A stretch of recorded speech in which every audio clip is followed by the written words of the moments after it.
Catalina today, coming to you with explaining how interest on your student loan is calculated, along with what the interest implications mean if you go onto an income-driven repayment plan. What is happening to your interest? And I want to end with why, as a result of your interest, why is filing, if you go into an income-driven repayment plan, so important to not having interest capitalized? I'll explain what that means as well. And then lastly, I want to, of course, end with pro tips on what you could do to best manage your student loan plans, and as well as the implications on other financial goals by managing your student loans well. So that's 3 segments of this video. I'm going to screen share so we can speak very clearly about the interest that's accumulating with specifics, okay? So let's say you have $40,000 of student loans, right? And let's say it's at 6% interest. So that means approximately, let me move this down, that approximately $2,400 of interest is accumulating annually. On a daily interest basis, how that's calculated is it's the 2,400 divided by, excuse me for looking down at my keyboard, which comes to approximately $6.50. Okay, it's like 57 cents or something. That's your daily accumulating interest. It's really, really important and good to know that number, because you wake up every morning and you're like breathing, oh my God, I have to pay $6.57 of interest today. So that's like a really expensive latte or the majority of a lunch, right? So keep that in mind. On a monthly basis, the amount of accumulating interest you are accruing is $200. So that's really important to know. So now let's talk about if you go into an income-driven repayment plan. Right? Income-driven repayment plan covers income-based repayment, revised pay-as-you-earn, and pay-as-you-earn. And the difference between those plans is that it treats this accumulating interest differently. I'm not going to go into all the specifics about how it treats the interest differently. I will save that for another video. This video, I'm just going to explain in general what happens to the accumulating interest. So let's say now you go on to an IDR plan, right? It could be any of the plans I just mentioned. They all calculate how much your payment should be differently, and they have different rules around calculating that, as well as how the interest works. But let's just say your payment is $100, okay? So it's obviously less than the accumulating interest. This is where it gets interesting, and this is what I want to explain, because this is where people get confused. So let's say this $40,000 balance, right? Let's pretend you had all subsidized loans, so no interest accumulated until you hit the repayment period, okay? So let's say you now have, now I'm going to create another column here so we could keep it organized and separate. Let's say you have this $40,000 of principal, sorry, 40,000, I can't type. And now you have 2,400 of interest accumulating, but you're only paying $1,200. So what ends up happening is you have $40,000, but you now will owe $1,200 because you've paid down only $1,200 of interest. So now you'll have $1,200. Let's say the next year goes by. So now you'll owe $41,200, right? Next year goes by, let's say, just for simplicity, you have the same loan payment, $100, and you'll have another 24, you'll have this by now, it will be $41,200, right? But I'm going to keep the interest separate so we can understand what's happening. You will have $1,200 plus $2,400 accumulate.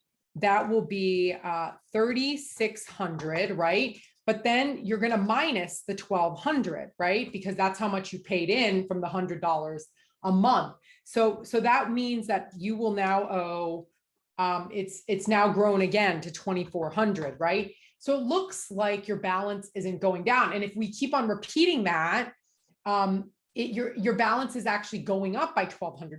And that really, really worries people, right? Because they're like, oh my gosh, my balance is going down. This is why filing into the income-driven plan and filing the paperwork annually is so important, because what happens is the act of filing is telling the government, I want this accumulating interest forgiven, okay? And what the IDR plan does is it establishes the rules of how much of this interest accumulates, right?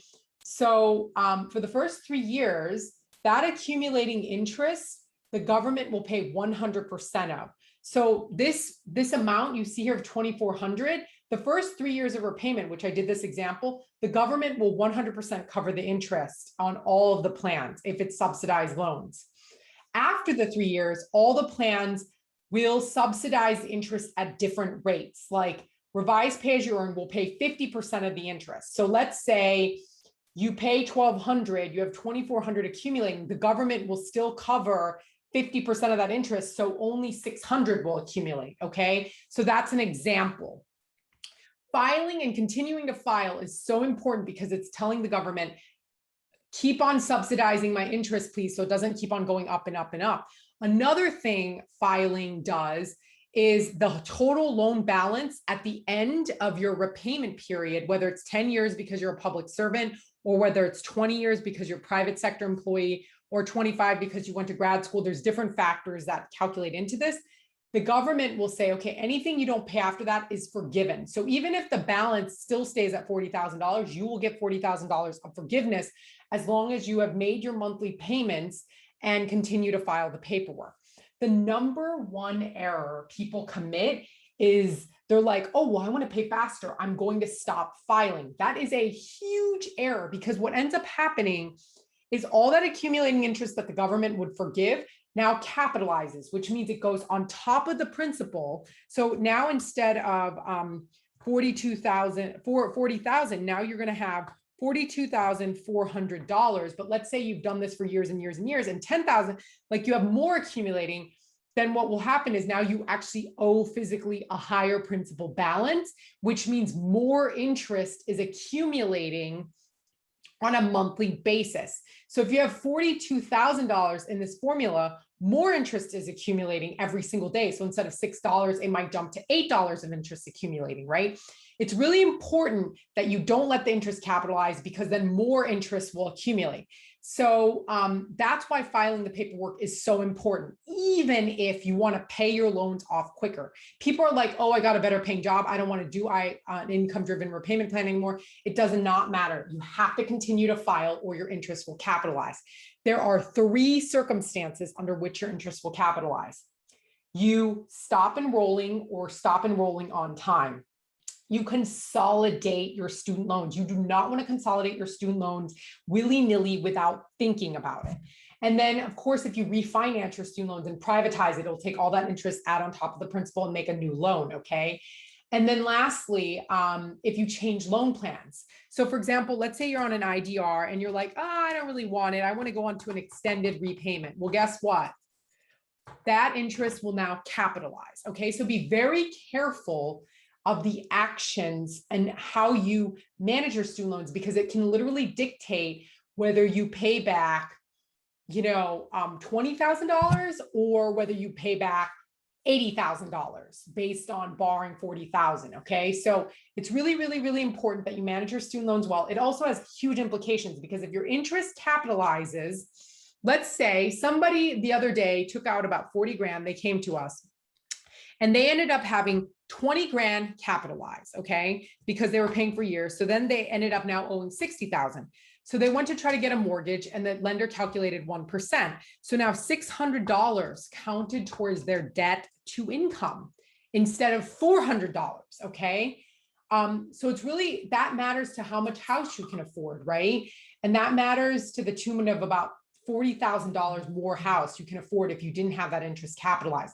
So it's really, really important. By the way, when you get married, when you have children, that all affects your student loan repayment amount, as well as, it affects how much you have to pay back, what the requirements are to file. And so it's really, really important that when you, even saving for retirement, for example, even affects how much saving for retirement reduces your student loan payment. So all these different things you do with your finances affects your student loans. And it's really important to understand that, get a plan, and know when you need to refile, when's best to refile, what your overall strategy is, and how to manage that strategy. And that's what we do at Loan Sense. We not just help you manage your student loan decisions, we help manage your paperwork, and we help manage how your student loans impact other financial decisions like buying a home, retirement, etc. We understand mortgage credit rules, we help you leave with a home buying plan even.